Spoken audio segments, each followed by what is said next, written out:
જિલ્લા ચૂંટણી અધિકારી દ્વારા બોડેલી ખાતે ચૂંટણી સજ્જતાની સર્વગ્રાહી સમીક્ષા. પોલિંગ સ્ટાફની તાલીમ, ફેસિલિટેશન સેન્ટર અને સ્ટ્રોંગ રૂમની મુલાકાત લઈ વહીવટી તંત્રને જરૂરી માર્ગદર્શન અપાયું.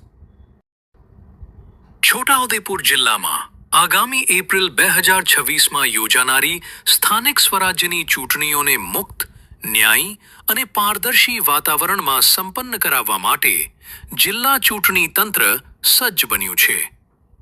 આ તૈયારીઓના ભાગરૂપે આજે જિલ્લા ચૂંટણી અધિકારી દ્વારા બોડેલી ખાતે વિવિધ ચૂંટણીલક્ષી કેન્દ્રોની મુલાકાત લઈ વ્યવસ્થાઓની ઝીણવટભરી સમીક્ષા કરવામાં આવી હતી.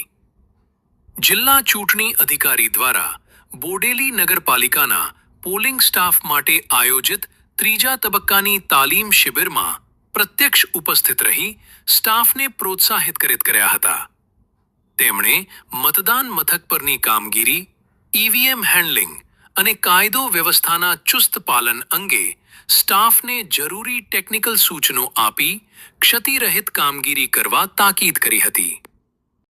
સ્થાનિક સ્વરાજની ચૂંટણી 2026માં ચૂંટણી ફરજ પરના કર્મચારીઓ પોતાના મતાધિકારથી વંચિત ન રહી જાય તે માટે બોડેલી નગરપાલિકા, જિલ્લા પંચાયત અને તાલુકા પંચાયતની બેઠકો માટે કાર્યરત કરવામાં આવેલા ટપાલ મતપત્ર ફેસિલિટેશન સેન્ટરની અધિકારીશ્રીએ મુલાકાત લીધી હતી. તેમણે મતદાનની ગોપનીયતા જળવાય અને પ્રક્રિયા સુગમ બને તે માટે સેન્ટરના ઇન્ચાર્જ અધિકારીઓને જરૂરી દિશા નિર્દેશો આપ્યા હતા. આ મુલાકાતના અંતિમ ચરણમાં જિલ્લા ચૂંટણી અધિકારી દ્વારા બોડેલી નગરપાલિકા તથા પંચાયતોના સ્ટ્રોંગ રૂમ, ડિસ્પેચિંગ અને રિસીવિંગ સેન્ટર અને મતગણતરી કેન્દ્ર કાઉન્ટિંગ સેન્ટરની જાત મુલાકાત લીધી હતી. તેમણે ઈવીએમ મશીનોની સુરક્ષા, સીસીટીવી સર્વેલન્સ, ફાયર સેફટી અને મતદાન બાદ મશીનો સ્વીકારવાની પદ્ધતિ અંગે સમીક્ષા કરી હતી. મતગણતરી કેન્દ્ર પર બેઠક વ્યવસ્થા અને જરૂરી સુવિધાઓ સત્વરે પૂર્ણ કરવા તેમણે સૂચના આપી હતી. આ મુલાકાત દરમિયાન